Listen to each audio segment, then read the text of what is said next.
여러분 안녕하십니까? 정환용입니다. 제주 강정마을 해군기지 건설 문제로 여러 가지 어려움과 혼란을 겪었었죠. 큰 부담으로 남아있던 손실보상 구상금 문제가 오늘 해결됐네요. 정부가 오늘 구상금 34억 5천만 원 청구를 취하하기로 한 건데요. 잠시 후 이 문제와 관련한 결의안까지 대표 발의했던 더불어민주당 위성곤 의원 연결해서 설명 들어보겠고요. 잘 이해가 안 되기도 하고 또 여러 가지 논란을 빚고 있는 비트코인 문제, 국내에서는 거래 전면 금지까지 검토한다는 얘기가 들리는데, 하지만 시카고 옵션 거래소에서는 또 활발하게 거래가 됐다고 그러죠, 어제부터.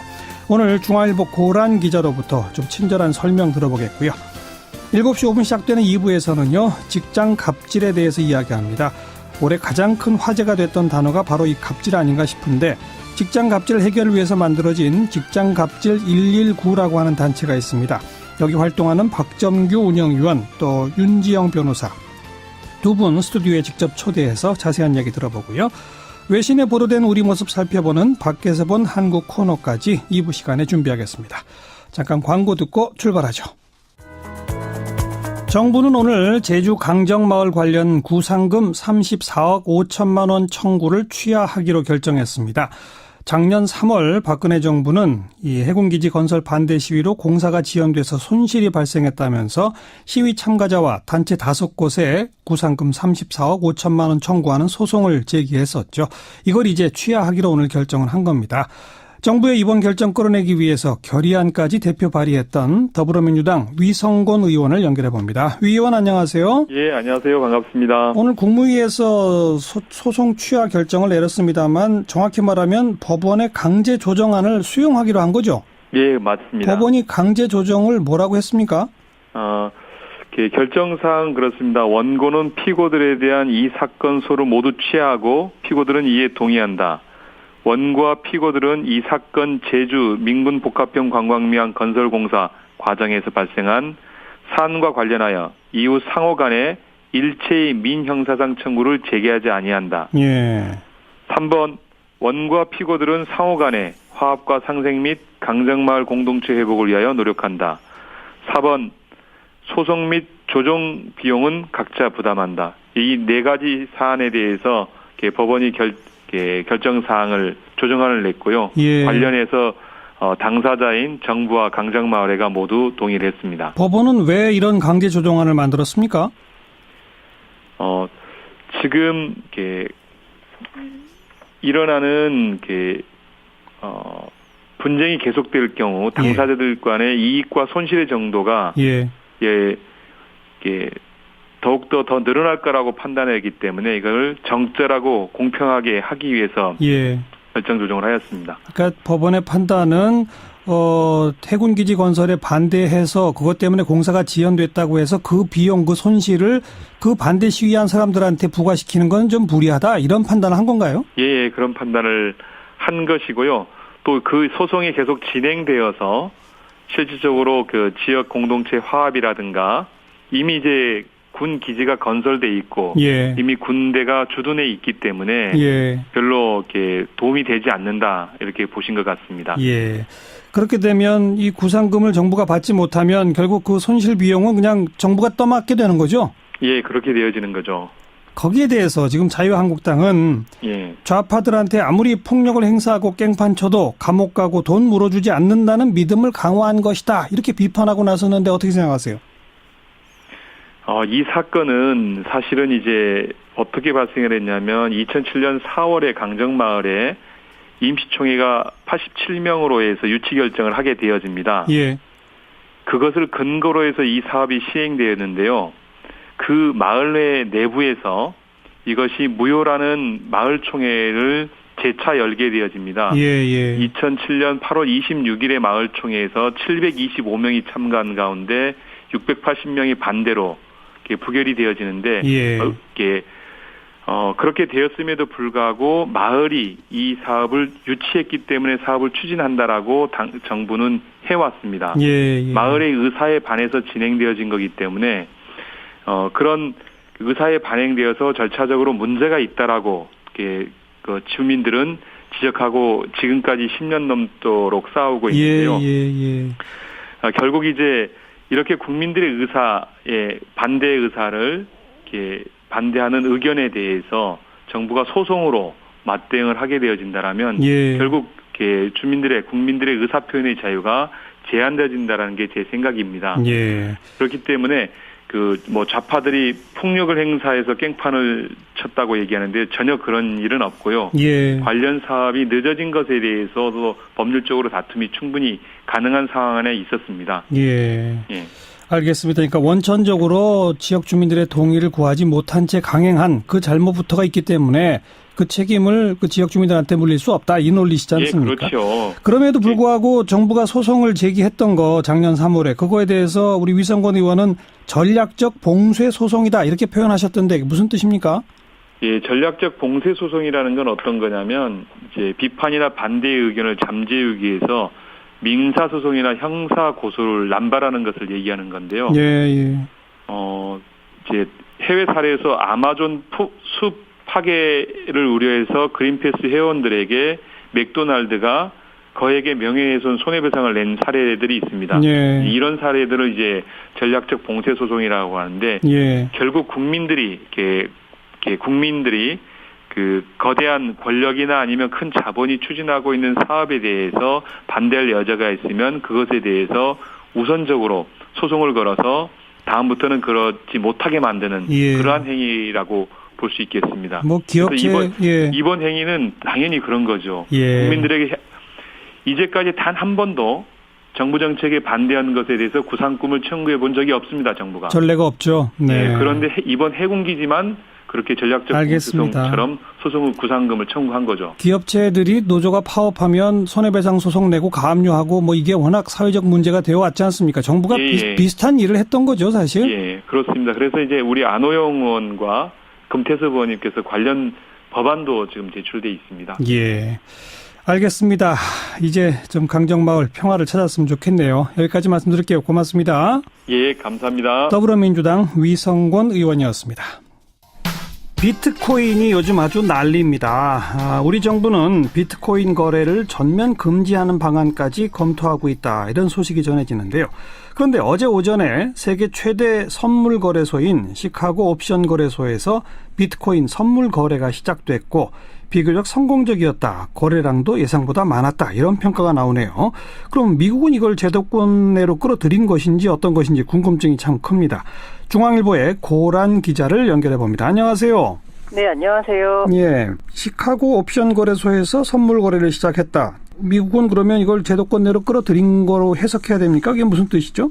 정확히 말하면 제도권으로 끌어들였다라기보다는 비트코인 거래를 제도권 내에서 가능하도록 길을 열어줬다. 이 정도로 해석하는 게 더 맞을 것 같습니다. 예. 다만 투자자 보호 장치 같은 걸 마련하고 자금 세탁 부분에 대한 철저한 방지책을 마련하는 거래소에 대해서만 거래를 허용해주고 있는 상황입니다. 그러니까 제도권 내에서 거래될 수 있는 가능성을 열었다. 네, 예. 그러나 제도권 내로 끌어들인 건 아니다.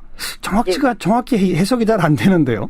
예, 그게 이 비트코인이라는 이 소위 말하는 이 암호화폐라고 하는 게요. 사실 지금까지 있었던 금융상품 혹은 화폐와는 전혀 다른 새로운 것이기 때문에 예. 해외에서도 아직까지 이에 대한 뚜렷한 입장을 밝히진 않았습니다. 예. 다만 이게 이 암호화폐가 기반한 블록체인 기술이라고 하는 게 4차 산업혁명의 핵심 기술이다라고 하는 부분을 인정하고 있기 때문에 일단 이 가능성을 열어두면서 문제가 발생할 경우에만 개입하겠다라는 수준에서 일단은 지켜보자는 입장 정도로 정리할 수 있겠습니다. 예, 지금 짧게 말씀해 주시는 사이에 제가 모르는 단어가 여러 개 나왔습니다. 먼저 암호화폐, 그러니까 비트코인이 그 암호화폐의 일종인 거죠? 네, 예. 그게 뭔지 좀 설명해 주세요. 이 사실 우리나라에서는 가상화폐라는 말로 더 알려져 있는데요. 예. 10,000원짜리 지폐는 손에 쥘 수가 있잖아요. 예. 그렇지만 이 비트코인은 볼 수가 없다. 가상이다라고 해서 가상화폐라고 불렸습니다. 예. 그런데 사실 이 비트코인이라고 하는 건 기존에 나온 그 가상화폐, 무슨 우리가 생각할 수 있는 항공사 마일리지나 싸이월드에서 옛날에 썼던 도토리 같은 것과는 좀 개념이 다르거든요. 어허. 이것은 블록체인, 분산 원장 기술을 기반으로 한 새로운 형태의 화폐이기 때문에 예. 암호화폐라고 부르는 것이 좀 더 정확하다라는 게 업계 입장입니다. 예. 방금 그 암호화폐를 설명하면서 블록체인 무슨 기술에 기반한 그러셨단 말이에요? 네, 예, 예. 이제 그걸 설명해 주세요. 예, 이 블록체인 기술은 말 그대로 블록이 체인으로 연결돼 있다는 건데요. 지금까지 우리가 이제 인터넷을 생각을 하면 중앙 메인 서버가 있습니다. 그 서버에 개인들이 연결해서 뭐 서로 통신을 할 수 있고 한 건데요. 예. 이 블록체인 기술은 중앙 메인 서버가 없습니다. 모든 개인 간의 거래 기록이 블록 안에 담기고요. 그 개인들은 그 블록의 일부분을 모두 다 공유하고 있고요. 예. 쉽게 말해서 중앙 통제 장치가 없는 서버가 없는 기술인데요. 예. 분산 원장 기술로서 새로운 기술로 각광을 받고 있습니다. 근데 그것이 4차 산업혁명의 핵심 기술인 이유는 뭡니까? 이게 분산 원장을 하면 사실 지금 그 컴퓨터 기반으로 해서 가장 문제가 되는 게 해킹이잖아요. 그렇죠. 근데 이 분산 원장을 하면 모든 거래 기록이 각각 개개인의 컴퓨터에 담긴다고 생각하시면 됩니다. 예. 그렇기 때문에 이 해커가 만약에 해킹을 하고 싶다. 그러면 이 모든 수백만 수천만의 컴퓨터를 다 해킹을 해야 되는 상황이 벌어지는 거죠. 아하. 보안을 걱정하지 않아도 되는 신기술이다. 이런 의미로군요. 네, 예. 그 신기술에 기반해서 암호화폐라는 것을 누군가 처음 창안해서 만들어낸 거고, 그죠? 네, 예. 근데 그 신기술에 의한 암호화폐 그 가운데 비트코인은 딱 그 생산량이라는 게 정해져 있다면서요? 그걸 뭐 채굴 한다고 한다는데 그것도 좀 설명해 주세요. 비트코인의 원리를 담은 보고서가 처음 나온 게 2008년 11월이거든요. 예. 그때 생각하시면 2008년 9월에 바로 글로벌 금융위기가 터졌죠. 그랬죠. 예. 그러면서 그 미국 정부가 금융위기를 극복하는 대안 중에 하나로 한 게 달러를 찍어내는 거였습니다. 예. 그러면서 전 세계로 달러가 풀리면서 실물 자산의 가치가 떨어졌죠. 예.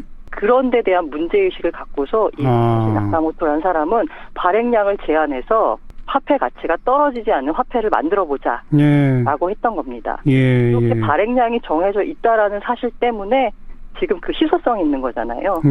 뭐 쉽게 생각하면 발행량이 2100만 개면 우리나라 국민 한 명이 한 비트코인 한 개를 갖기도 힘든 상황입니다. 못 갖는 거죠? 네, 예. 그래서 이렇게 희소하다는 점 때문에 최근 들어 비트코인 가치가 급등하고 있습니다. 네.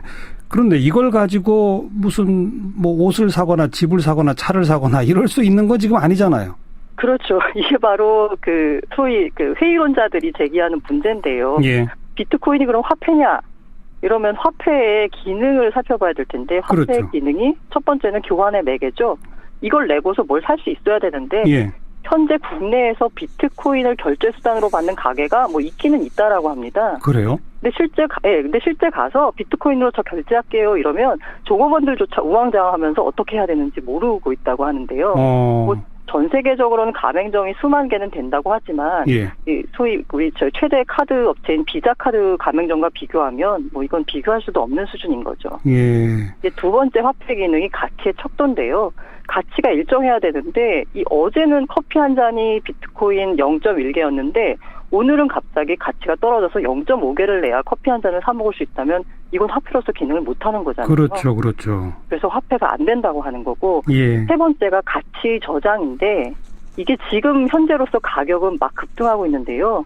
사실 이게 가치가 하루순간에 제로로 폭락할 수도 있습니다. 그렇겠죠. 예. 비트코인이 가치라고 하는 건 이 비트코인을 사는 사람들의 신뢰에 기반한 거거든요.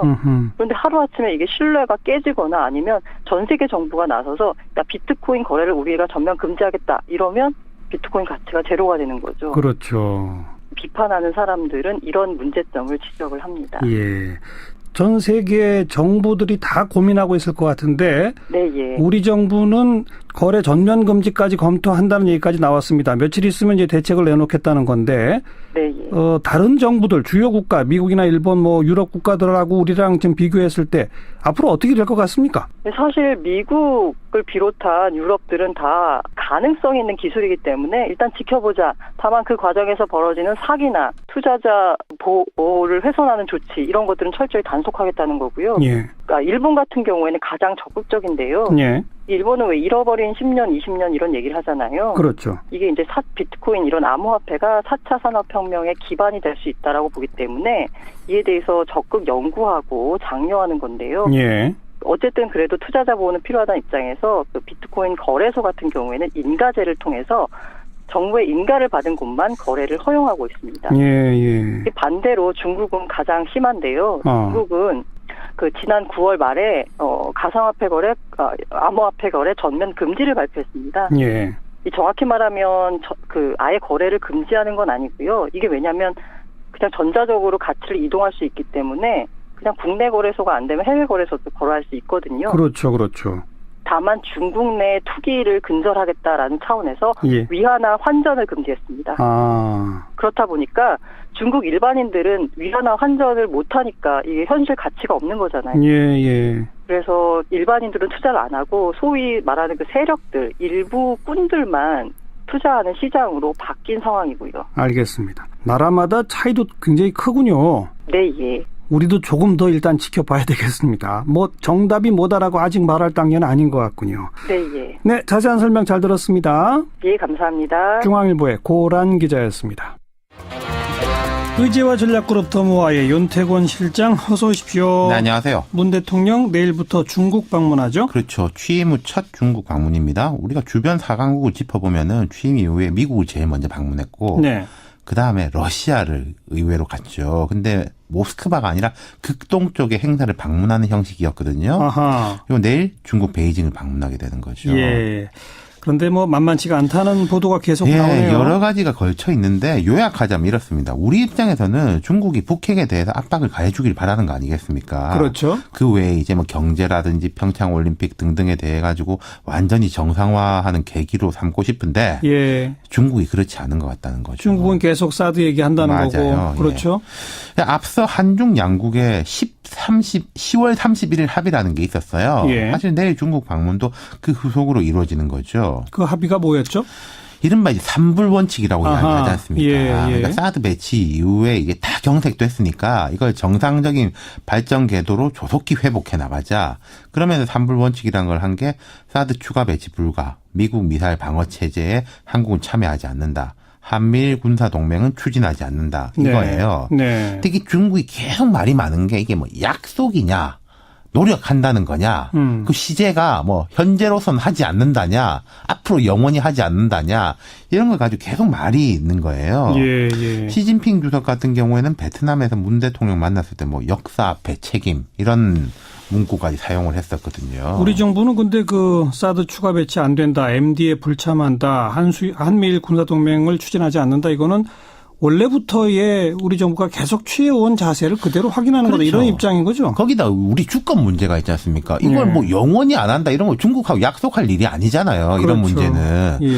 그래서 이번 정상회담에서 완전히 이게 뜻이 같이 되기가 어려울 것 같다라는 게 이제 바로 드러난 게 회동 마친 다음에 언론에 대한 행사예요. 그래서 공동 성명은 아예 없다면서요? 맞습니다. 제가 설명을 해드리자면은 양 두 나라 정상이 회담을 하고 나면은 제일 높은 수준의 언론 응대가 공동 기자회견입니다.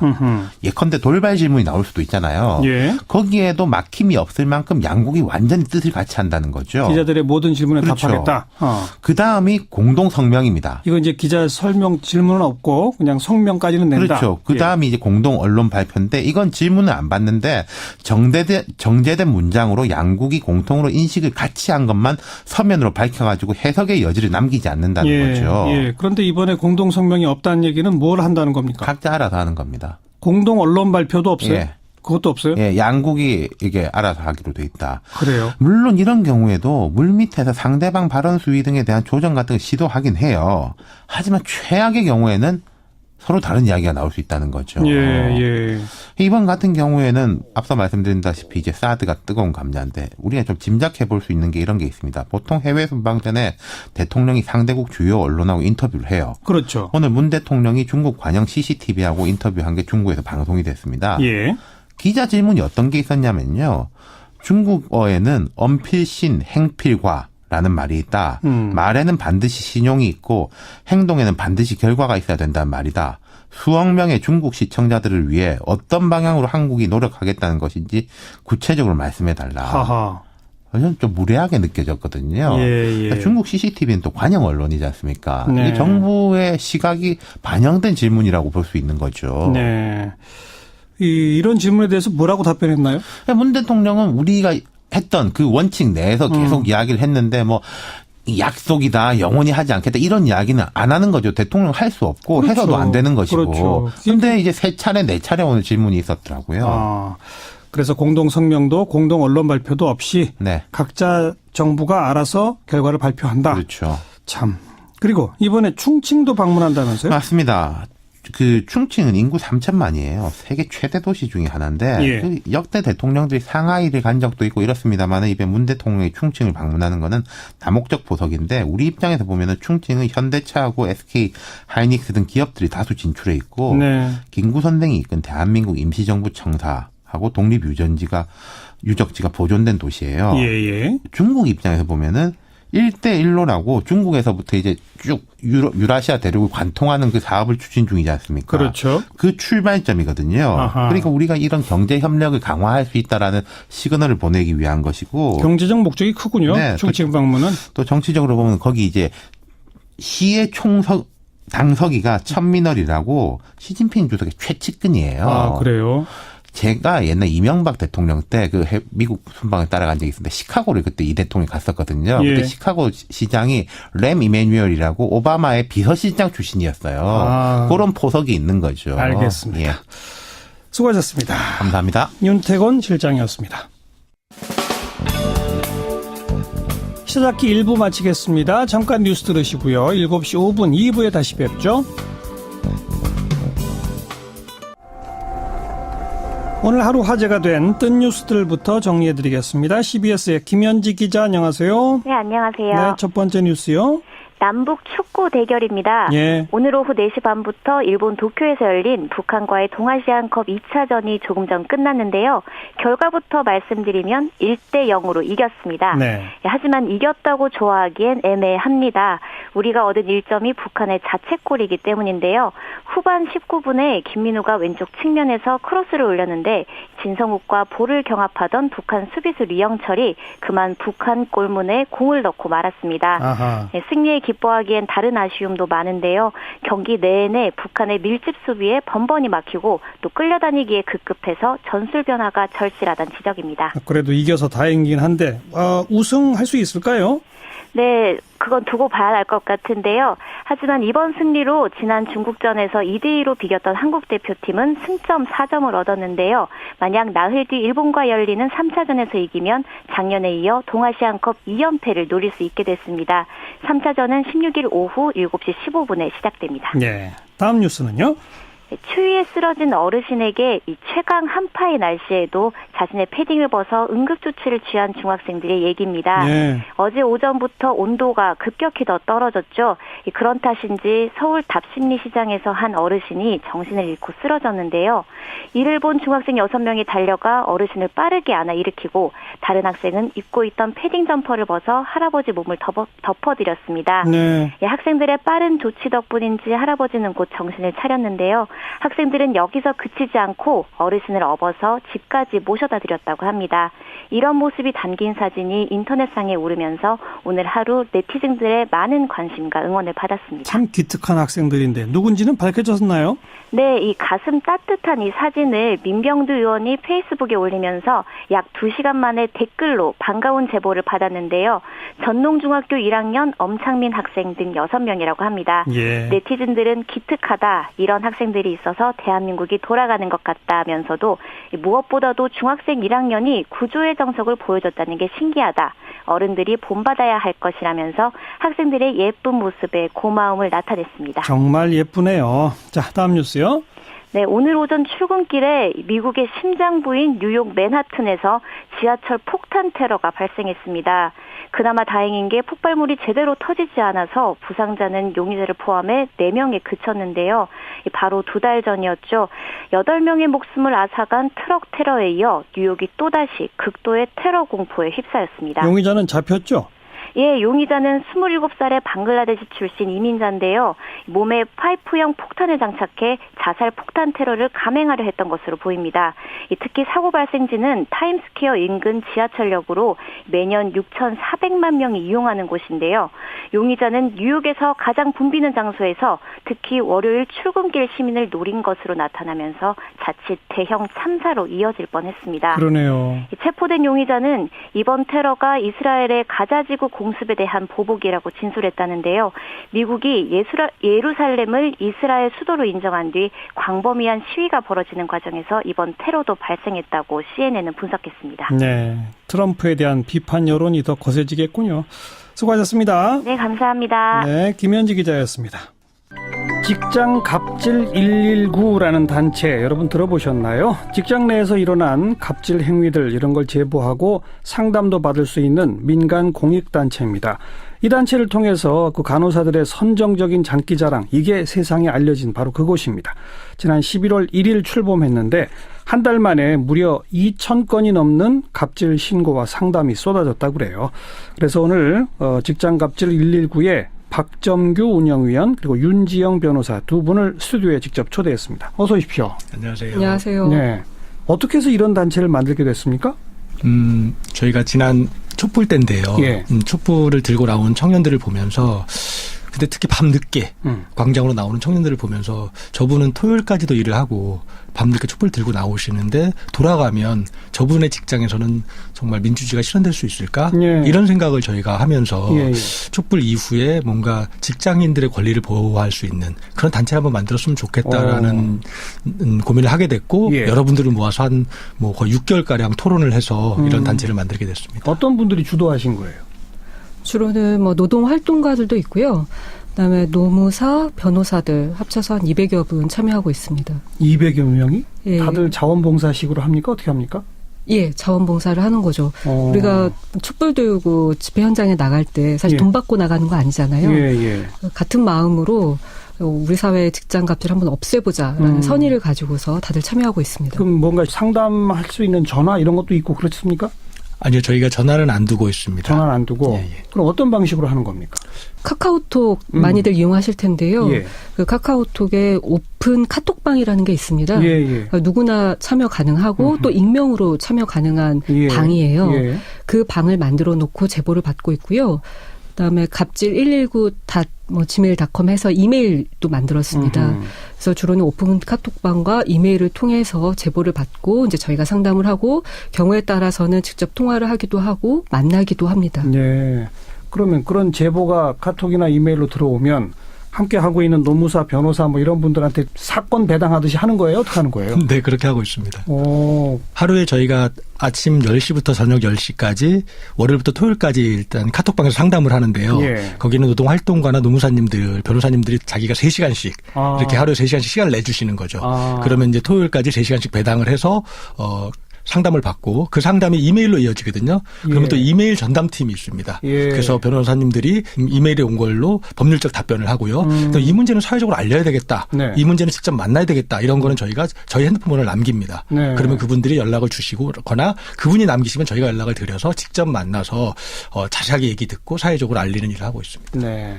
나는 월요일 10시부터 1시까지 담당이다. 그러면 그 3시간 동안은 카톡을 열어놓고 계속 들여다봐야 되는 거군요. 예. 윤지영 변호사 그렇게 하고 계신 거예요? 예, 저 그렇게 하고 있습니다. 그래서 핸드폰도 바꿨습니다. 왜요?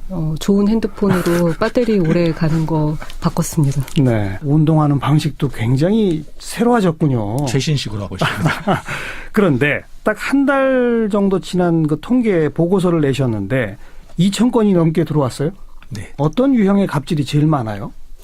기본적으로는 노동법 위반 사안들이 많아요. 그래서 임금을 제대로 받지 못했다거나 아니면은 포괄임금제, 연봉제 계약을 맺고서 장시간 야근을 시킨다던가 휴일 근무를 시킨다던가 예. 그러면서 수당도 지급하지 않는 거죠. 예. 그러한 노동시간, 임금에 관한 사안이 굉장히 많고요.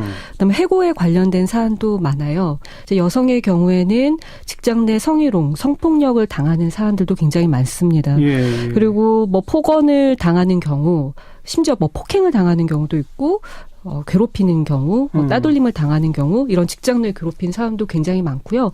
한 가지만 덧붙이면은 이러한 사안들이 비정규직이기 때문에 또 더 많이 당하기도 해요. 네. 그래서 비정규직이기 때문에 또는 저희가 특수고용 노동자라고 표현하는데 프리랜서라는 이유로 훨씬 더 많은 갑질을 당하고 있고 그래서 고용 형태가 이런 직장 갑질의 어떤 주요한 또 요인으로 작용하는 게 아닌가 생각이 들 정도로 네. 비정규직 문제가 심각하기도 합니다. 그렇게 다양한 유형의 이 제보나 신고들이 들어온 것 가운데 사회적으로 알려야 되겠다 해서 알린 게 첫 번째가 그 성심병원 간호사 그거였었습니까? 네, 맞습니다. 저희가 11월 1일 문을 열었는데 2일부터 이분들이 들어오기 시작하셨어요. 그러더니 친구분들을 불러오시기 시작하더라고요. 동료들이. 예. 그러면서 거의 저희 방을 점령하다시피 하시면서 병원에서 이뤄진 걸 막 이렇게 제보해 주시면서 저희가 일주일 만에 보고서를 한림성심병원 갑질 보고서라는 것을 일주일 만에 만들었거든요. 상세한 제보가 쏟아졌기 때문에. 예, 맞습니다. 네, 그 뒤로도 다른 병원에서 우리도 장기자랑한다.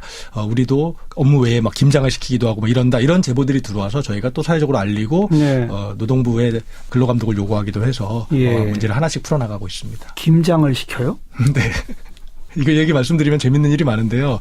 최근에 저희한테 제보가 왔는데 어느 한 병원입니다. 병원인데 김장을 마음포기를 한다는 거예요. 그래서 저희가 그 병원을 확인해서 사람을 보내서 사진을 찍었습니다. 그랬더니 진짜 병원 뒤에 큰 주차장에 절인 배추가 헤아릴 수 없을 정도로 쌓여 있는 거예요. 그래서 저희가 가서 증거를 확인하고 증인이 있어야 되잖아요. 근데 이제 그것을 본 다른 분이 저희에게 제보를 해주셨거든요. 그래서 지금 이제 이런 과정을 이분들의 이제 증언을 저희가 기다리고 있는데 이것뿐만이 아니라 중소기업 이런 데서는 저희가 상상을 초월하는 예를 들면 김장하거나 뭐 별장에 뭐 닭이나 뭐 개 사료를 주라고 한다거나 사장의 별장에 사료 주러 가라. 그다음에 특히 좀 많이 들어오는 게 결혼식 갑질인데 병원장이나 사장이 자녀, 딸이나 아들의 결혼식에 직원들을 전체를 불러서 깨알같이 업무 지시표를 주면서 이거 해라 저거 해라 이렇게 해서 제발 좀 그런 거 좀 안 불렀으면 좋겠다는 호소가 쏟아지고 있습니다. 보면 노동관계라는 것 자체가 그러니까 정해진 업무만 하면 되는 건데 실제로 아무 일이나 다 시키는 거죠.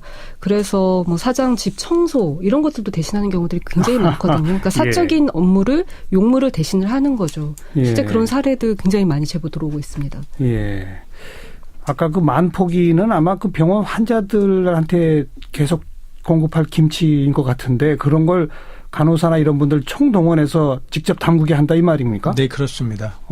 그리고 저희한테 제보 들어온 거는 그 1년 먹을 김치를 하는 것뿐만 아니고 병원 고위 관계자들의 집안의 김치까지 자기 집 김치까지 하고요. 그리고 그 김치를 이제 자선 행사를 한다고 병원 고위 관계자들이 그 지역의 불우이웃들에게 전달하는 이런 것까지 하고 있는데 시간의 수당은 그러니까 왜냐하면 비번일 때 근무를 시킨다고 저희가 제보를 받았어요. 즉 나이트 근무하고 아침에 김장을 해야 하는 거고 주간 근무하고 저녁에 김장을 해야 하는 교대 근무하는 간호사들에게 빈 시간에 쉬어야 환자를 돌볼 수 있는데 그 시간에 김장을 시킨다 그래서 저희가 상당히 충격을 받았고 그래서 지금 저희가 이제 증거는 확보해 놓은 상태입니다.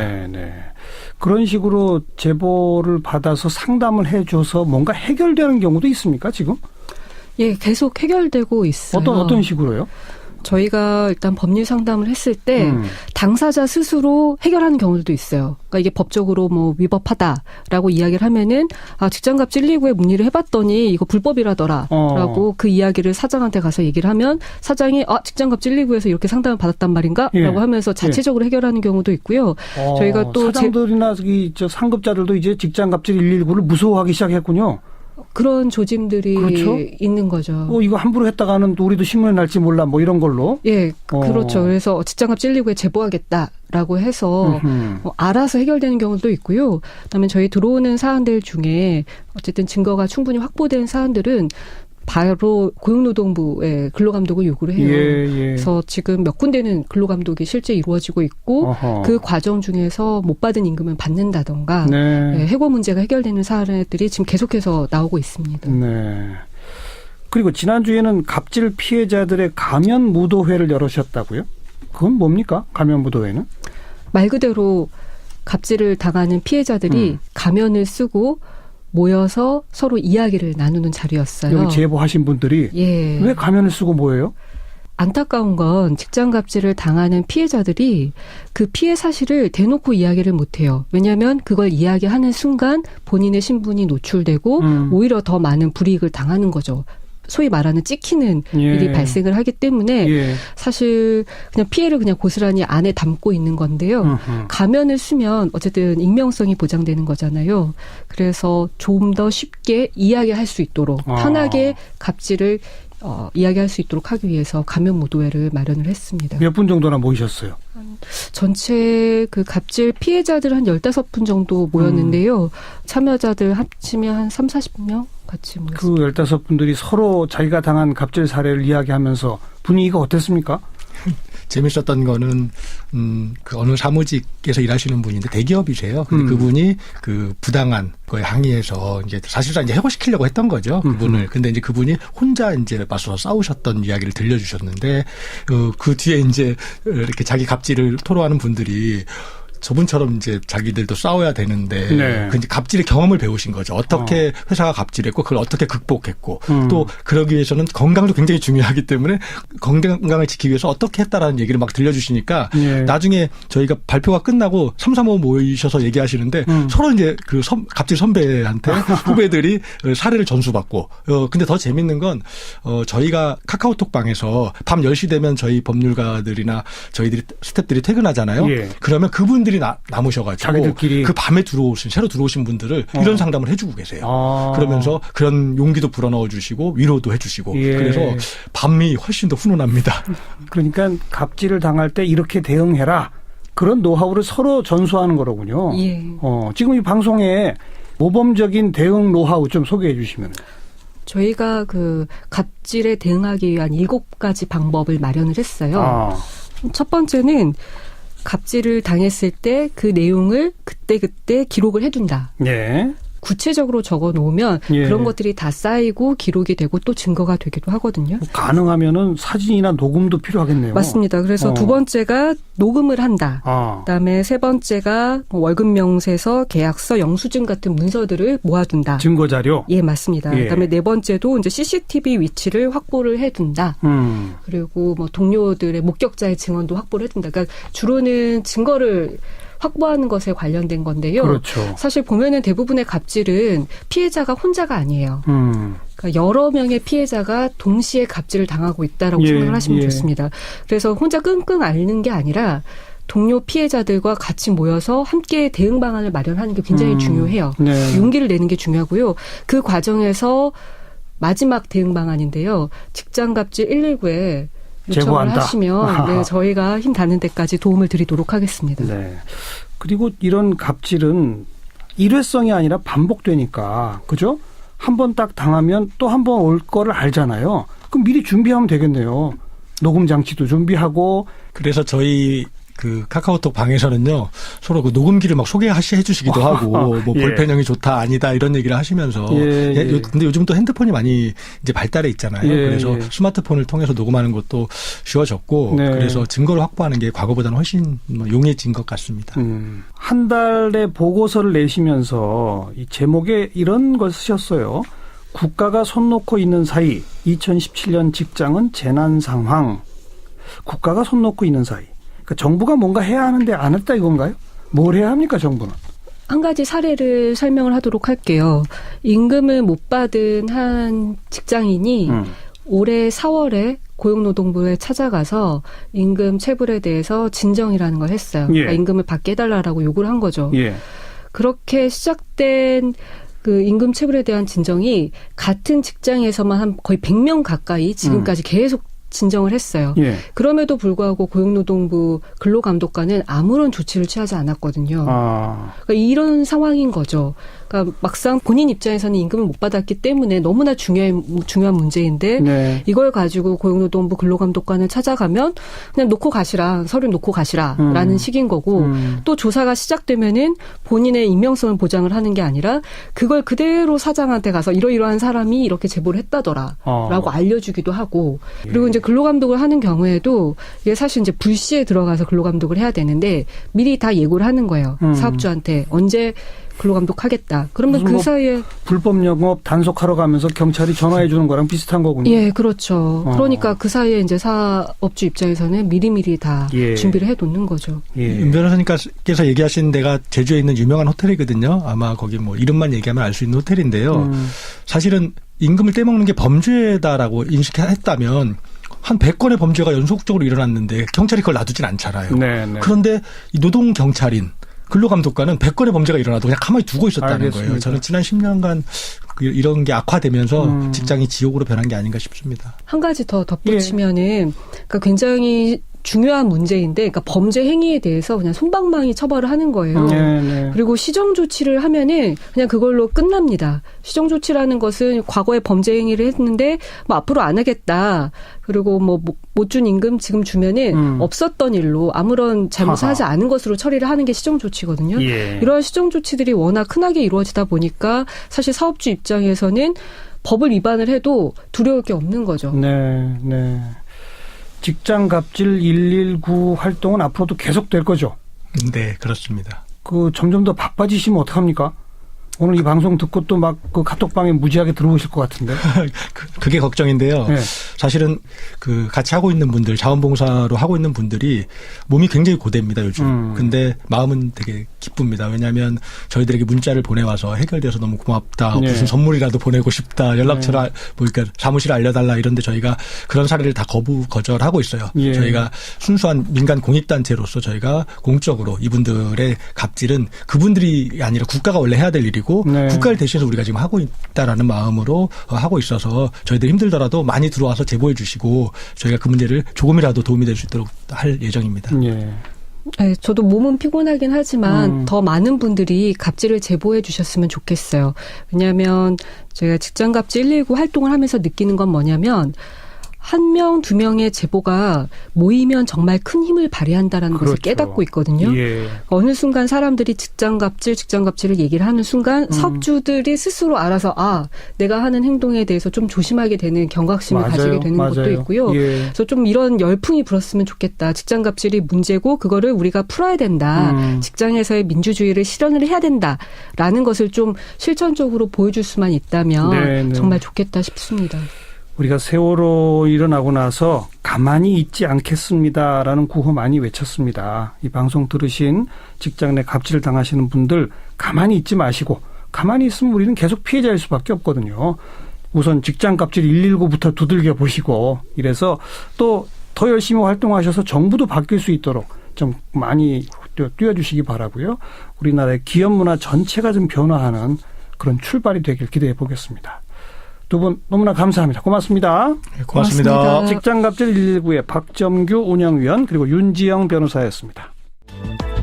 사운드 오브 뉴스입니다. 김민아 기자 어서 오세요. 안녕하세요. 들어볼 소리는요. 조원진 의원이 문재인 대통령을 문재인 씨라고 불러서 인터넷에서 계속 화제가 되고 있는데요. 이 목소리를 한번 들어보시죠.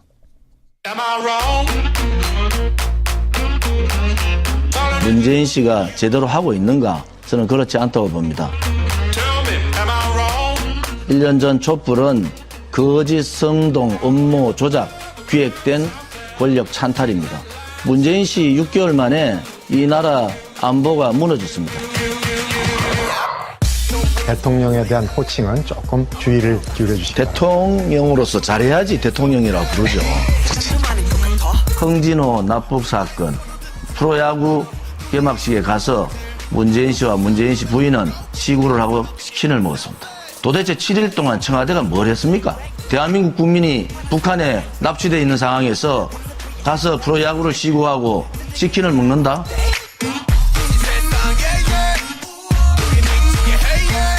네, 어디서 한 발언입니까? 어제하고 오늘 여야 정당정책토론회가 진행이 됐는데 거기 나가서 계속 이렇게 얘기를 했다는 겁니다. 더불어민주당 쪽 토론자로 참석한 홍익표 정책위 수석부의장이 예의를 갖추라 이렇게 얘기하기도 했고 지금 들으셨다시피 사회자가 좀 호칭의 부분에 있어서는 자제를 해달라 이렇게 얘기를 했는데 아무런 소용이 없었다는 거고요. 이게 호칭은 그렇다 치더라도 여전히 박근혜 전 대통령이 억울하게 탄핵을 당했고 정권을 도둑맞았다 이런 식의 인식을 갖고 있는 거거든요. 그래서 이런 발언을 계속한 것에 대해서는 좀 안타깝다는 생각까지도 들 정도인 것 같습니다. 그건 그렇고 박근혜 전 대통령 관련해서 오늘 새로운 혐의가 하나 보도됐죠? 박근혜 전 대통령이 최순실 씨를 통해서 부동산 개발 청탁을 받고 이걸 들어주려고 한 정황이 검찰에 추가 포착이 됐다라는 내용인데요. 검찰은 오늘 서울 서초구 내곡동 헌인마을 개발업자로부터 박근혜 전 대통령을 움직여서 국토교통부의 뉴스테이 사업직으로 지정받을 수 있도록 해달라 이런 내용의 청탁을 받고 3억 원을 수수한 업자 한모 씨를 구속 기소했습니다.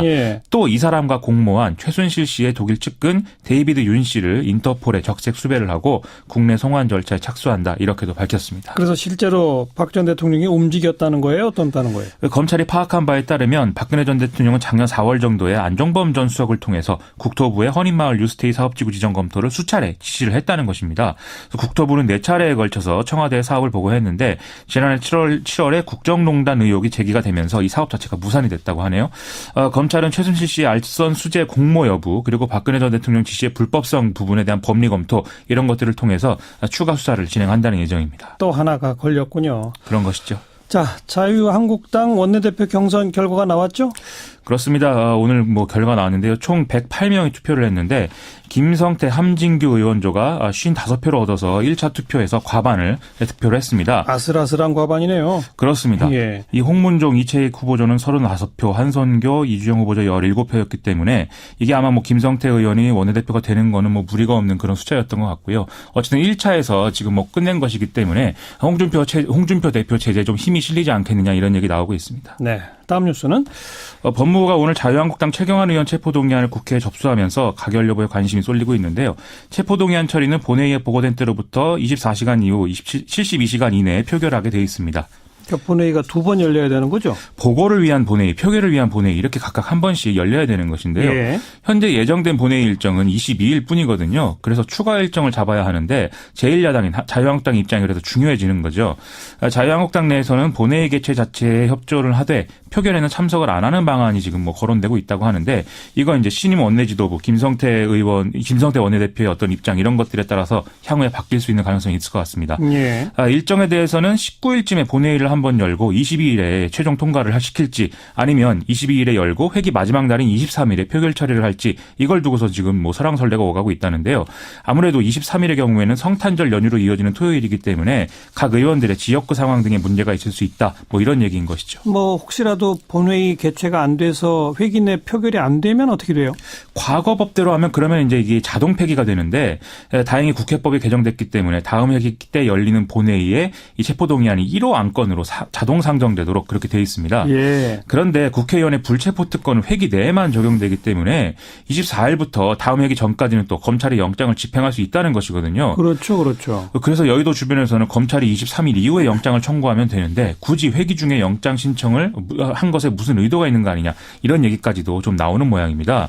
여기에 대해서 오늘 중앙일보는 공수처나 검경 수사권에 대해서 검찰이 나름대로 불만 표시를 한 거라는 해석이 나온다라고 썼는데 진짜 그런 것인지는 좀 잘 모르겠습니다. 표결에 들어가면 어떻게 될까요? 지금 자유한국당 다른 의원들도 검찰 수사 받고 있잖아요. 그렇죠. 내일 오전 10시에 원내대표를 지낸 원유철 의원이 지역구 기업을 통해서 수억 원대 불법 정치자금 받은 혐의로 또 소환이 되고 마찬가지로 불법 정치자금 수수 혐의를 받고 있는 이후연 의원의 경우에는 지금 검찰로부터 소환 요구를 받았음에도 건강 악화를 이유로 2차례 응하지 않은 상태거든요. 그래서 앞으로 좀 국회에서의 논의 분위기가 이 사람들에 대한 어떤 기소 과정 등등에도 영향을 줄 수 있을 것 같고요. 반대로 이 사람들에 대한 어떤 구속영장이 추가 신청될 경우에 그게 또 체포동의안 표결 처리 전반에 영향을 줄 수도 있는 그런 상황이어서 앞으로 좀 검찰의 행보가 주목이 되고 있습니다. 네, 국회도 좀 지켜보고요. 다음 뉴스요. 해양수산부가 오늘 긴급 브리핑을 통해서 과거 해수부 공무원들이 세월호 특별조사위 활동을 방해했다는 일부 의혹이 사실로 확인됐다 이렇게 밝혔습니다. 해양수산부는 김영춘 장관의 지시로 지난 9월부터 이런 의혹들에 대해서 자체 감사를 진행을 해왔는데요. 해양수산부는 드러난 의혹들에 대해서 검찰에 수사를 의뢰할 계획이라고 합니다. 확인된 사실들이 어떻다는 겁니까? 세월호 특조위 활동 시점 논란 이거 기억하실 텐데요. 세월호 특별법의 특조위 활동 기간은 기본 1년으로 하고 6개월 이내로 한 차례 연장할 수 있다 이렇게 돼 있지 않습니까? 예. 그래서 언제가 활동 시작일이냐 이게 이제 중요한 어떤 쟁점이었는데 그랬죠. 당시 정부는 2015년 1월 1일부터가 활동 시작이다 이렇게 해석을 했었죠. 하지만 당시 해수부 세월호 인양 추진단이 법무법인 등 6곳에 자문을 의뢰한 결과는 이것과는 다른 것이었고 또 회의 과정에서 나온 법제처의 판단도 이 2015년 1월 1일은 아니었다라고 하는 것이거든요. 예. 예를 들면 특조위 임명 절차 완료일인 2월 26일이다. 아니면 사무처 구성을 마친 8월 4일이다. 또는 대통령 재가일인 2월 17일이다. 이런 얘기 쭉 나왔는데 예. 이런 것들은 받아들여지지 않고 그냥 1월 1일이 결정이 됐다는 겁니다. 이건 사실상 근거가 없었는데 임의로 확정됐다라는 게 지금 조사 내용이라는 겁니다. 법 시행 시점인 1월 1일부터 그냥 무조건 이렇게 우겼다는 거잖아요. 그렇습니다. 예. 또 뭐가 있습니까? 이제 그 해양산부가 당시에 대응 문건까지 만들어서 세월호 특조위 활동 방해했다 이런 내용도 있는데요. 2015년 11월 중순에 이 사실은 좀 보도가 됐었습니다. 당시 언론이 입수한 이 해수부 문건을 보면은 특조위가 청와대 관련 조사를 시작하면 여당 추천위원들은 전원 사퇴를 하고 기자회견을 해라. 그리고 국회 여당 의원들은 성명서를 발표해라. 이런 이제 대응 방향들이 적혀 있었다는 것인데요. 예. 이번 조사에서 이 문건은 당시 해수부의 세월호 인양 추진단 직원들이 사용하던 업무용 메일에서 발견이 됐다고 하고요. 이 문건 작성 과정에서 당시 청와대도 협의를 했다라는 사실들이 드러났다고 합니다. 네. 이것도 일단 검찰에 수사 의뢰할 거죠? 그렇습니다. 아이고. 자, 다음 뉴스요. 최근 건설 노동자들의 고공시위 등으로 임금 및 퇴직금 문제가 논란이 되면서 건설 현장의 구조적 문제 해결돼야 된다 이런 지적들이 많았는데요. 오늘 대통령 직속 일자리위원회가 건설산업 일자리 개선 대책을 통해서 내년부터 공공건설공사에서 발주자가 임금과 하도급 대금을 직접 지급하도록 하는 방안을 추진한다 이렇게 밝혔습니다. 정부는 이를 통해서 모든 공공공사에서의 임금 문제가 개선될 것으로 기대를 하고 있습니다. 발주한 측이 그럼 어떤 방법으로 직접 지급한다는 겁니까? 지금 일부 공공기관이 전자적 대금 지급 시스템이라는 걸 자율적으로 도입한 상태인데 이걸 이제 전체 공공공사로 확대한다는 것이거든요. 예. 이 시스템은 건설사가 임금 하도급 대금을 임의로 인출하지 못하도록 하고 등록된 건설 노동자의 계좌로만 송금을 허용하도록 되어 있습니다. 예. 그래서 이렇게 되면 다단계 하도급 구조에서 건설 노동자들이 받아야 될 임금이 다른 지출로 빠져버리는 뭐 이런 일들이 없을 것이다라는 게 이제 정부의 생각이고요. 또 이것과는 별개로 건설사의 부도나 파산, 고의 잠적 등으로 지금 체불임금이 발생하는 경우가 상당히 많습니다. 예. 그래서 이에 대해서는 전문건설공제조합이라든지 건설공제조합 등의 어떤 보증기관이 이걸 대신 지급하는 임금지급 보증계를 도입하도록 또 정부가 결정을 했죠. 그리고 또 이것은 모든 공공 및 민간공사에 의무적으로 적용되도록 하고요. 건설사들이 공사에 착공 전에 이 보증가입을 해서 발주자에게 이 내용을 미리 제출하도록 강제를 하고요. 만약에 가입하지 않은 경우에는 과태료를 부과하도록 그렇게 되어 있습니다. 예. 또 발주자가 책정한 인건비 이상을 건설사가 의무 지급하도록 강제하는 이 적정 임금제도 도입이 된다고 하는데요. 이것과 관련해서는 내년부터 2년간 일단 시범 사업을 추진하고 2020년부터 본격 시행한다. 이런 계획이라고 합니다. 네, 수고하셨습니다. 고맙습니다. 김민아 기자였습니다. 외신에 보도된 우리 모습 살펴보는 밖에서 본 한국 코너입니다. 국제문제평론가 인문결연구소의 임상훈 소장 어서 오십시오. 네, 안녕하십니까. 문재인 대통령 내일부터 중국 국빈 방문하게 되는데 네. 중국 내에서도 보도가 많이 나오고 있죠? 네, 중국 언론들이 이번 문재인 대통령의 나흘간의 국빈 방문을 아주 비중 있게 보도를 하고 있습니다. 지난 7일자 중국의 관영 인민일보의 자매지죠. 국제 외교 전문지인데 이 환구시보가 이번에 문재인 대통령의 중국 국빈 방문을 계기로 한국 여론이 한중 관계가 실질적으로 복원되기를 기대하고 있다. 이렇게 분위기를 전하기도 했습니다. 예. 그래서 중국 측이 사드 문제를 다시 꺼낼지 한국인들이 우려를 하고 있다. 이렇게 이제 한국 분위기를 전하기도 했는데, 예. 뭐 대부분 언론들이 이번 문재인 대통령의 방 중에서 가장 큰 아젠다 역시 사드 문제다 인정을 하고 있습니다. 이번 정상 간의 만남으로 한중 관계가 다시 정상 궤도에 오를 수 있을지 여부에 관심을 모으고 있습니다. 뭐 우리 언론도 마찬가지입니다만 사드 문제, 그러니까 즉 동북아 안보 문제, 네. 그다음에 경제 협력 이 두 네. 가지가 제일 큰 주제죠. 네, 맞습니다. 실제 문재인 대통령의 일정을 봐도 그렇고요. 그러니까 안보 말씀하신 것처럼 그리고 경제 협력 이렇게 두 축이 이루어짐을 알 수가 있는데, 아까 말씀드렸던 그 환구시보. 문재인 대통령이 13일 북경에 도착해서 시진핑 주석을 만난 뒤에 15일부터는 이틀 동안 충칭을 방문한다 이렇게 보도를 했습니다. 예. 충칭은 뭐 잘 알려졌다시피 일제 강점기 당시에 대한민국 임시정부 마지막 위치가 이제 거기에 있었죠. 환구시보가 이번 문재인 대통령의 충칭 방문이 한중 양국이 미래를 강조하는 데에 안성맞춤이다 이렇게 평가를 하면서 사드 배치 관련 문제에 관련해서 충칭 방문이 또 하나의 포인트다 이런 평가를 했습니다. 충칭은 중국의 서부 지역 개발의 거점이잖아요. 네, 그렇죠. 충칭에 우리 임시정부의 중요한 유적이 있다. 뭐 이 사실 양국 간의 과거의 끈끈한 관계의 상징을 좀 하려고 하는 것 같습니다. 근데 중국의 미래 역점 사업 1대1로 구상, 그다음에 서부 아주 그냥 큰 계획이죠. 대개발. 이걸 위해서는 그 충칭의 주요 거점이 되기 때문에 이번에 문재인 대통령이 충칭 방문에 대해서 그 한중 양국의 경제 협력을 포함한 미래를 위한 방문이다. 이런 표현이 등장을 하고 있고요. 예. 또 현지의 그 충칭에 한국 기업들도 많이 진출해 있기 때문에 그 한중 간의 경제 협력을 위한 일정이다. 이렇게 소개를 했습니다. 그리고 같은 날 중국망에는 중국 사회과학원의 왕준성 연구원 그 한국 관련해서 글을 많이 쓰는데 기고문이 또 하나 나왔습니다. 그 한국은 대북 정책에서 그 중국의 입장이 아주 곤란한 상황이다. 이걸 좀 한국이 이해해줘야 된다. 이렇게 얘기를 하면서 북핵 문제 해결을 위해서 중국이 바친 노력을 좀 한국이 알아줬으면 좋겠다. 주문을 하게 됐습니다. 예. 그래서 한반도를 비롯해서 동북아 안보 정세가 불안정한데 문재인 대통령이 한중 관계를 더 발전시켜서 대정치가가 되기를 기대한다. 이런 덕담을 남기기도 했습니다. 예. 그런가 하면은 중국 인민일보의 국제 섹션 인터넷판입니다. 해외망. 여기서는 그 충칭이 한국 건국의 뿌리다. 이런 표현을 쓰면서 문재인 대통령이 충칭을 방문하는 또 다른 또 그 의미를 부여하기도 했는데요.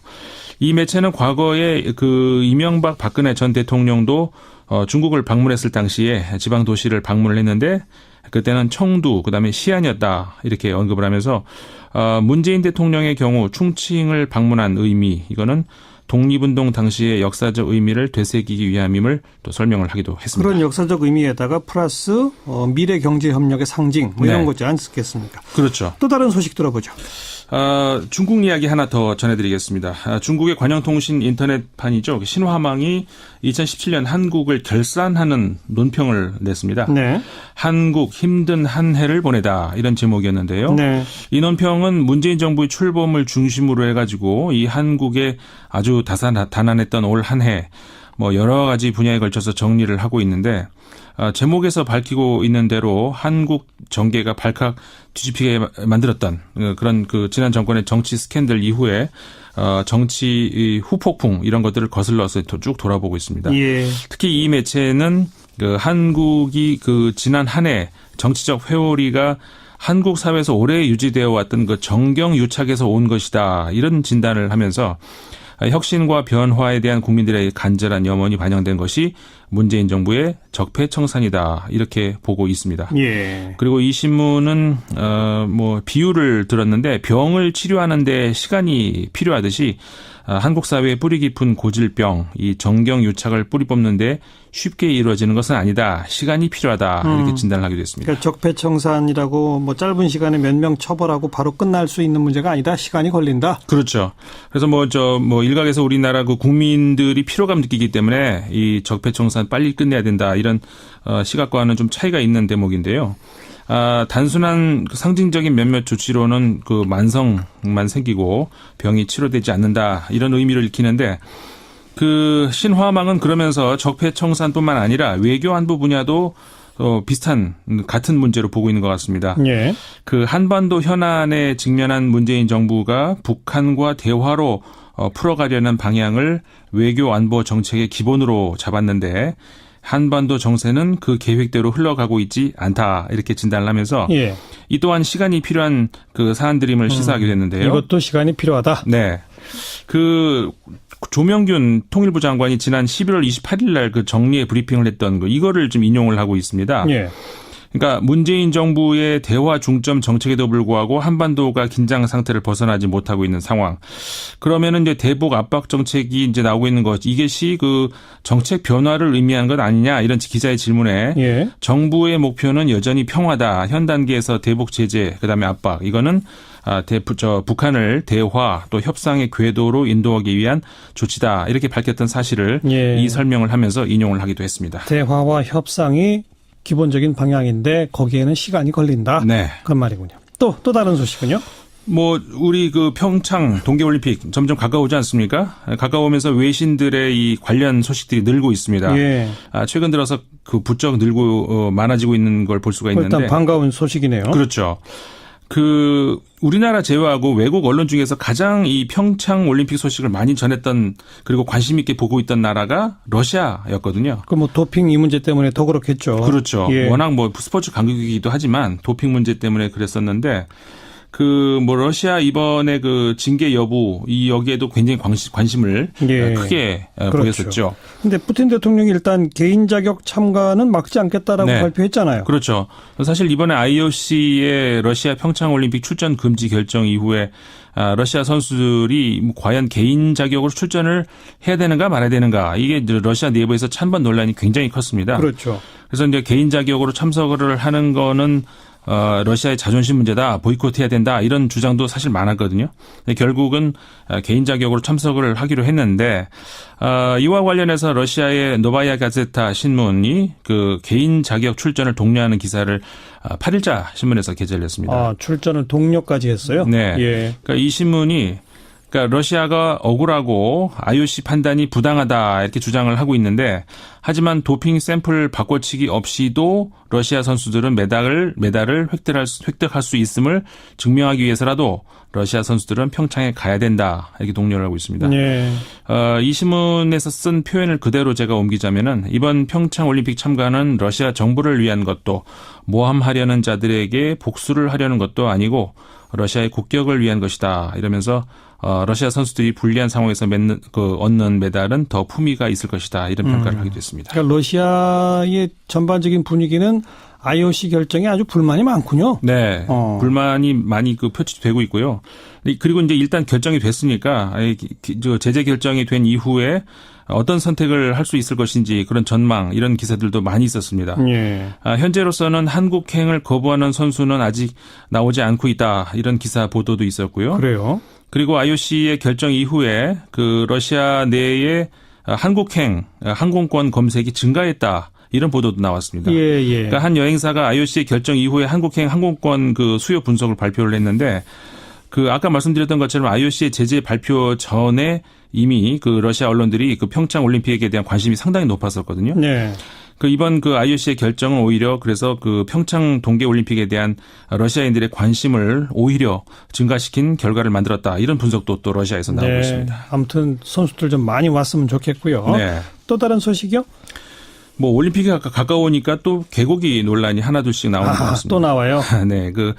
이번에는 벨기에였습니다. 드 모르겐이라고 하는 신문인데 5일자 기사에서 이런 내용이 소개가 됐습니다. 수세기 동안 개고기는 한국의 음식 메뉴 중 하나였는데, 평창 동계 올림픽을 앞두고 이런 식문화를 청산하려 하고 있다, 이렇게 전하면서, 예. 한국에서 최근 들어서 개고기 전통이 압박을 받고 있다. 근데 이 젊은 세대들은 그다지 개고기를 좋아하지 않는다, 이렇게 소개를 하면서 한국에서 게 시장이 점점 줄어들고 있는 추세다. 예. 근데 그 이유 중에 하나가 게를 애완동물로 인식하는 경향이 증가하고 있기 때문이다, 이렇게 신문을 전하기도 했습니다. 예. 이런 식으로 좀 자연스럽게 정리가 돼 가겠죠. 그렇죠.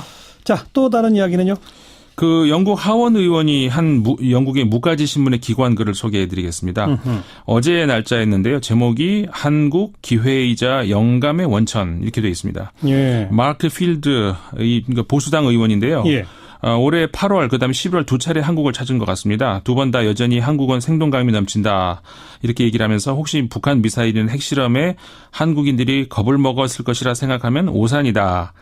한국은 수십 년 동안 같은 위협과 더불어 살아왔고, 이 사회는 평소처럼 아무 일 없이 돌아가고, 금융시장은 긴장에 별다른 반응을 보이지 않고 꾸준히 성장을 해왔다, 이렇게 전하면서, 예. 마크필드 의원이 한국과 영국 사이에 의외로 공통점이 많다, 이렇게 얘기를 하는데, 어떤 공통점이요? 첫째로 양국이 오랜 정통의 역사를 가지고 있다.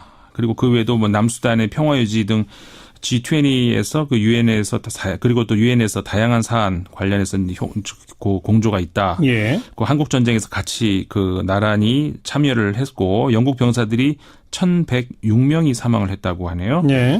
그다음에 그 외에도 아프가니스탄, 이라크 이런 데서 전사자 수를 합친 것보다 영국이 한국에서 싸워서 사망한 전사자가 더 많다. 이런 얘기들.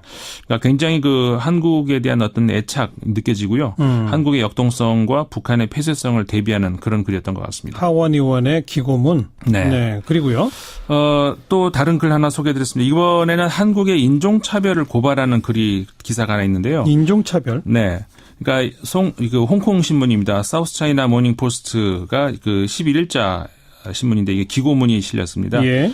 한 조사 기관의 보고에 따르면은 한국에 거주하는 외국인의 94.5%가 차별을 당한 적이 있다. 이렇게 대답한 것으로 조사했다고 하거든요. 94.5%나? 저도 이거 보고 굉장히 충격적이었습니다. 예. 근데 이제 이 신문에 따르면은 일본의 경우에 2017년 조사에서 30%의 외국인이 그런 경험이 있다 대답한 것으로 나타났다고 하거든요. 예. 그러니까 이 한국 내에 인종차별 문제가 상당히 심각하다 이런 이야기가 되는데 몇 년 전이었었죠. 유엔 인종차별 특별보좌관이 한국에 인종차별 금지법 제정해야 된다 촉구를 하지 않았습니까? 근데 아직까지 이게 도입이 안 되고 있다. 이 신문이 또 이렇게 언급을 하기도 했습니다. 아직 우리나라는 이게 좀 다른 외국인들의 수가 급격히 증가한 게 최근이기 때문에 그렇죠. 인종, 국정 문제 민감하지 않아서 아직 법안까지 못 만드는 거 아니겠습니까? 그렇죠. 그래서 이 이유가 뭔가 이 신문이 몇 가지 이유를 지적하고 있는데요.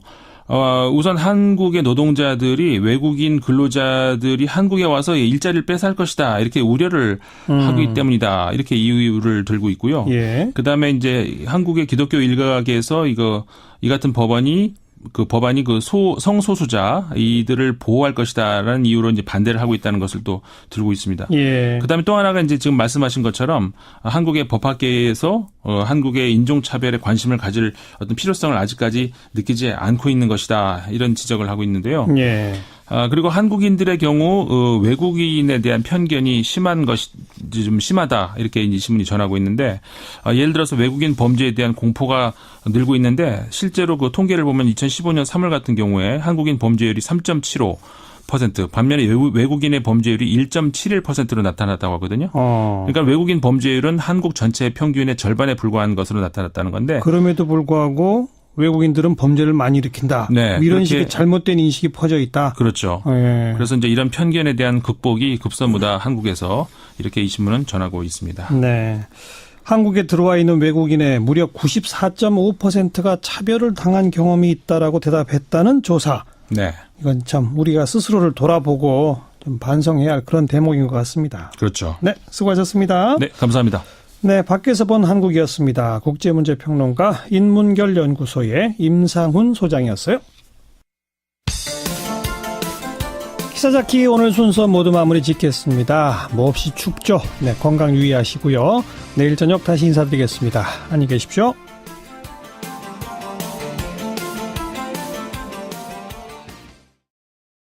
것 같습니다. 예. 다만 투자자 보호 장치 같은 걸 마련하고 자금 세탁 부분에 대한 철저한 방지책을 마련하는 거래소에 대해서만 거래를 허용해주고 있는 상황입니다. 그러니까 제도권 내에서 거래될 수 있는 가능성을 열었다. 네, 예. 그러나 제도권 내로 끌어들인 건 아니다.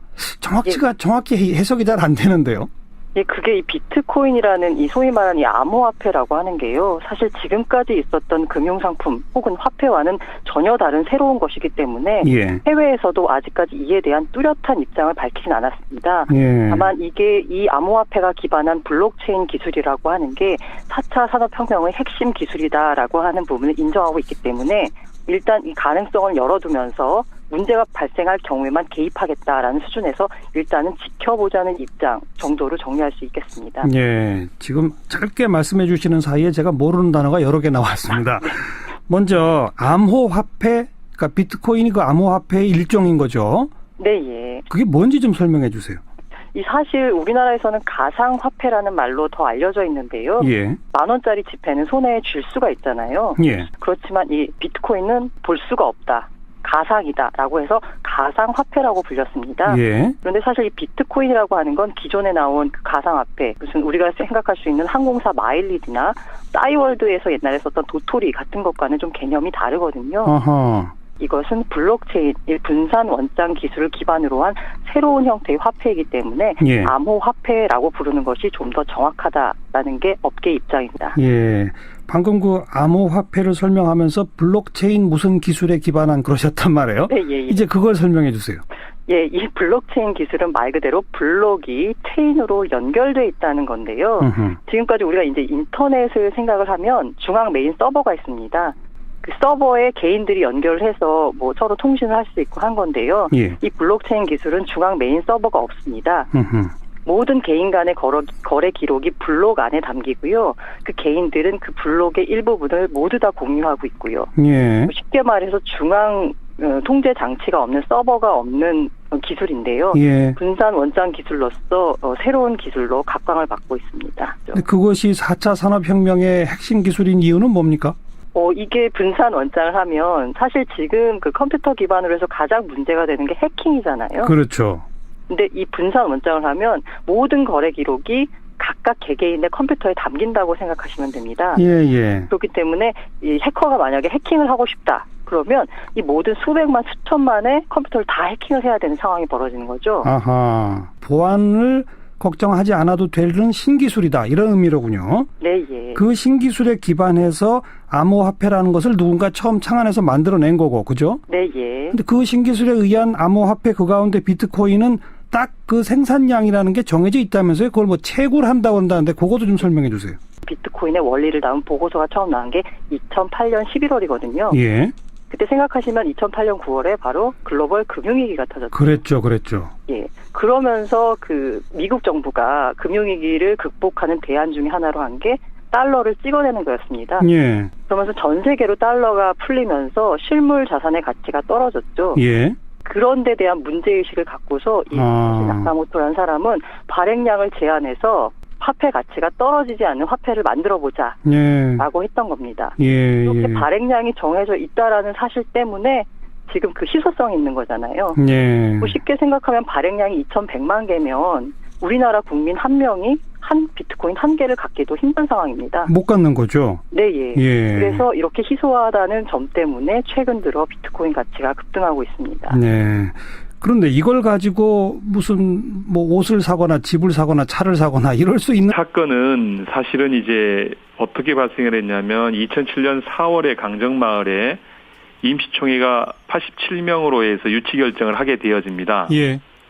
그것을 근거로 해서 이 사업이 시행되었는데요.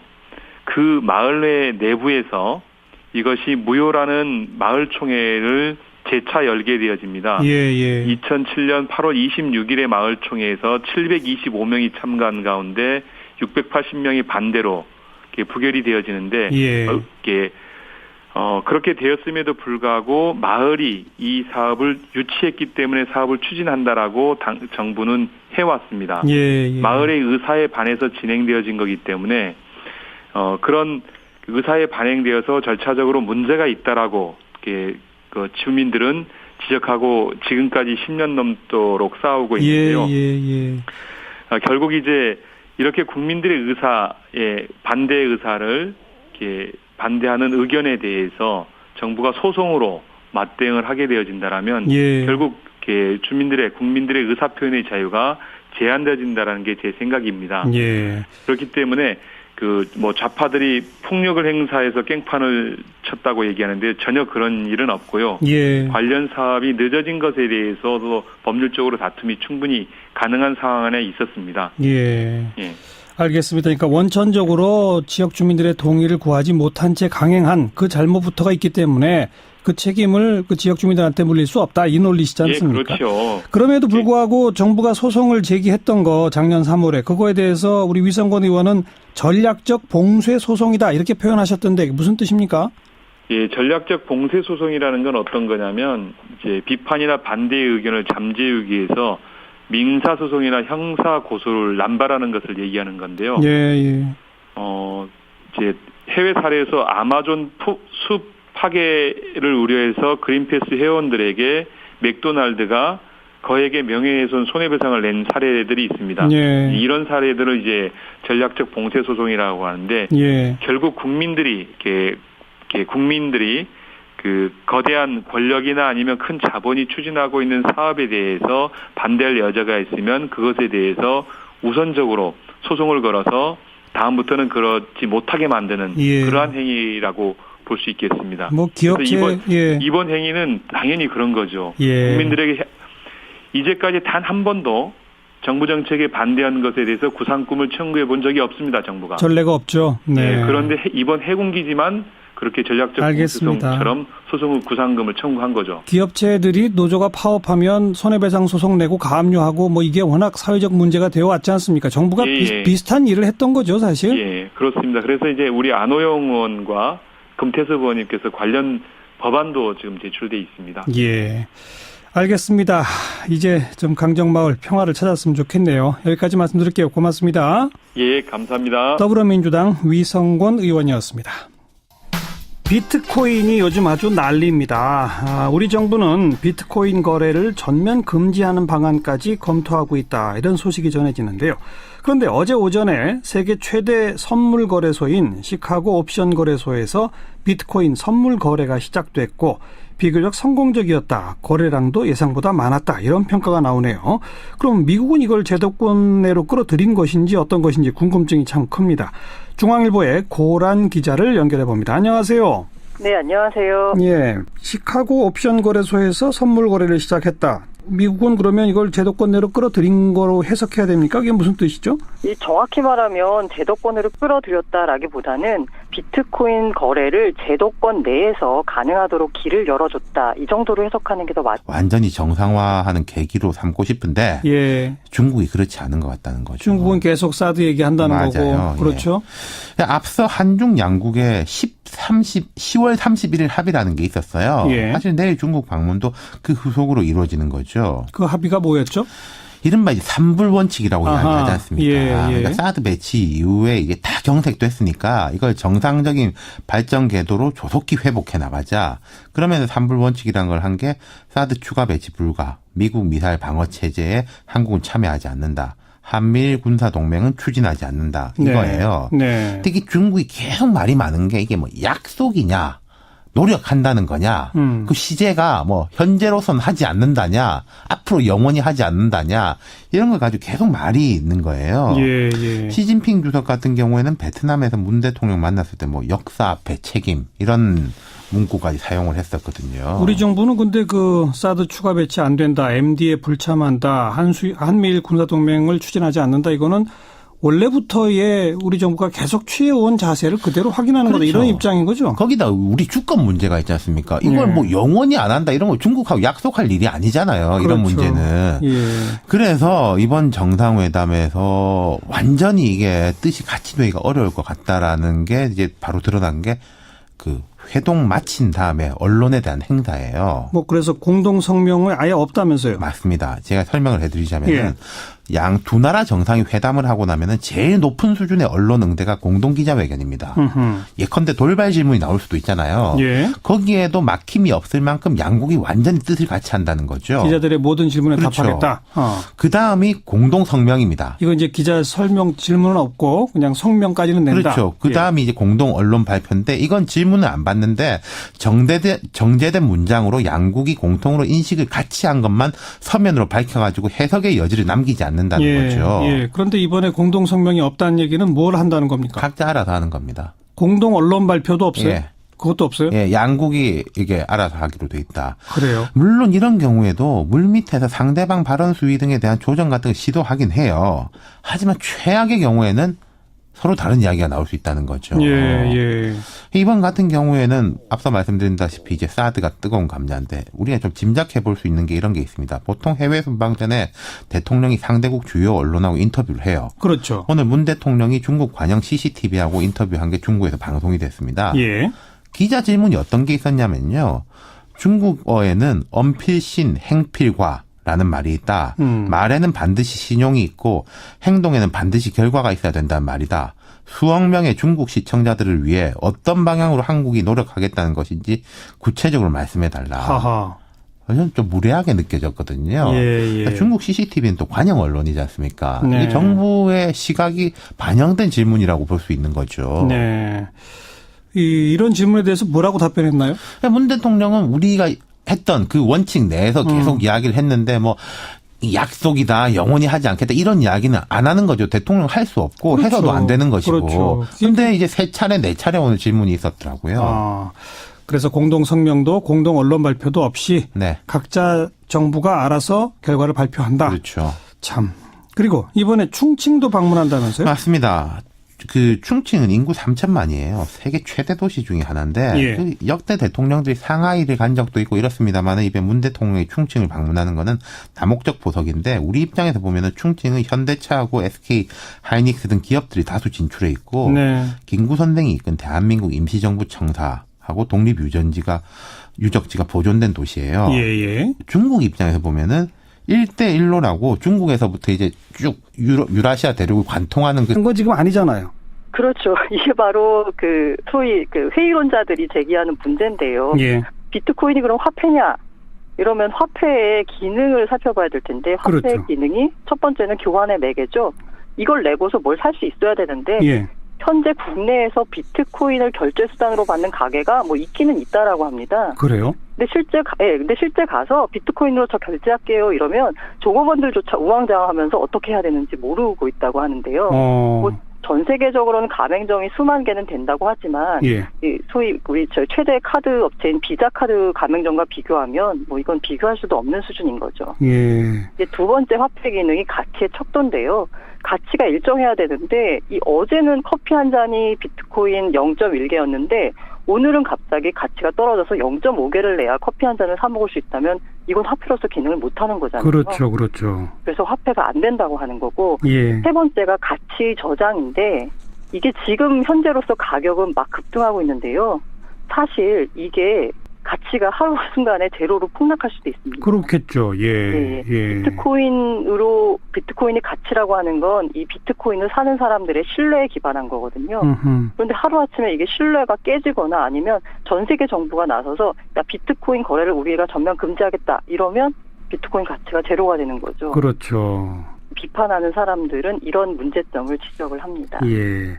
전 세계 정부들이 다 고민하고 있을 것 같은데 네, 예. 우리 정부는 거래 전면 금지까지 검토한다는 얘기까지 나왔습니다. 며칠 있으면 이제 대책을 내놓겠다는 건데 네, 예. 다른 정부들 주요 국가 미국이나 일본 뭐 유럽 국가들하고 우리랑 지금 비교했을 때 앞으로 어떻게 될 것 같습니까? 사실 미국을 비롯한 유럽들은 다 가능성 있는 기술이기 때문에 일단 지켜보자. 다만 그 과정에서 벌어지는 사기나 투자자 보호를 훼손하는 조치 이런 것들은 철저히 단속하겠다는 거고요. 예. 그러니까 일본 같은 경우에는 가장 적극적인데요. 예. 일본은 왜 잃어버린 10년, 20년 이런 얘기를 하잖아요. 그렇죠. 이게 이제 비트코인 이런 암호화폐가 4차 산업혁명의 기반이 될 수 있다라고 보기 때문에 이에 대해서 적극 연구하고 장려하는 건데요. 예. 어쨌든 그래도 투자자 보호는 필요하다는 입장에서 그 비트코인 거래소 같은 경우에는 인가제를 통해서 정부의 인가를 받은 곳만 거래를 허용하고 있습니다. 예. 반대로 중국은 가장 심한데요. 중국은 그 지난 9월 말에 가상화폐 거래, 암호화폐 거래 전면 금지를 발표했습니다. 예. 이 정확히 말하면 아예 거래를 금지하는 건 아니고요. 이게 왜냐하면 그냥 전자적으로 가치를 이동할 수 있기 때문에 그냥 국내 거래소가 안 되면 해외 거래소도 거래할 수 있거든요. 그렇죠. 다만 중국 내 투기를 근절하겠다라는 차원에서 예. 위화나 환전을 금지했습니다. 그렇다 보니까 중국 일반인들은 위화나 환전을 못하니까 이게 현실 가치가 없는 거잖아요. 예. 그래서 일반인들은 투자를 안 하고 소위 말하는 그 세력들, 일부 꾼들만 투자하는 시장으로 바뀐 상황이고요. 알겠습니다. 나라마다 차이도 굉장히 크군요. 네, 예. 우리도 조금 더 일단 지켜봐야 되겠습니다. 뭐 정답이 뭐다라고 아직 말할 단계는 아닌 것 같군요. 네, 예. 네, 자세한 설명 잘 들었습니다. 예, 감사합니다. 중앙일보의 고란 기자였습니다. 의제와 전략그룹 더모아의 윤태권 실장 어서 오십시오. 네, 안녕하세요. 문 대통령 내일부터 중국 방문하죠? 그렇죠. 취임 후 첫 중국 방문입니다. 우리가 주변 4강국을 짚어보면은 취임 이후에 미국을 제일 먼저 방문했고 네. 그다음에 러시아를 의외로 갔죠. 근데 모스크바가 아니라 극동 쪽의 행사를 방문하는 형식이었거든요. 아하. 그리고 내일 중국 베이징을 방문하게 되는 거죠. 예. 그런데 뭐 만만치가 않다는 보도가 계속 나오네요. 여러 가지가 걸쳐 있는데 요약하자면 이렇습니다. 우리 입장에서는 중국이 북핵에 대해서 압박을 가해주길 바라는 거 아니겠습니까? 그렇죠. 그 외에 이제 뭐 경제라든지 평창 올림픽 등등에 대해 가지고 여러분 안녕하십니까? 정환용입니다. 제주 강정마을 해군기지 건설 문제로 여러 가지 어려움과 혼란을 겪었었죠. 큰 부담으로 남아있던 손실보상 구상금 문제가 오늘 해결됐네요.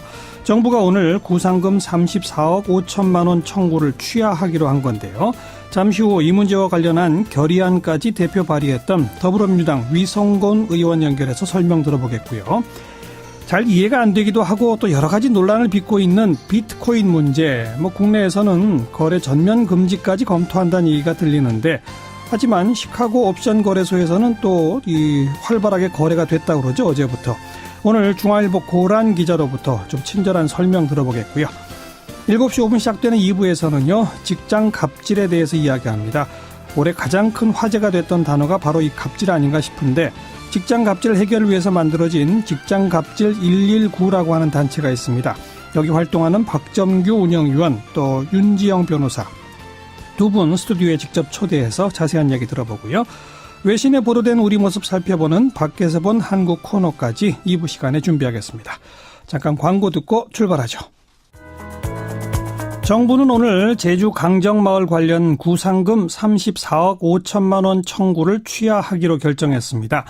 작년 3월 박근혜 정부는 이 해군기지 건설 반대 시위로 공사가 지연돼서 손실이 발생했다면서 시위 참가자와 단체 5곳에 구상금 34억 5천만 원 청구하는 소송을 제기했었죠. 이걸 이제 취하하기로 오늘 결정을 한 겁니다.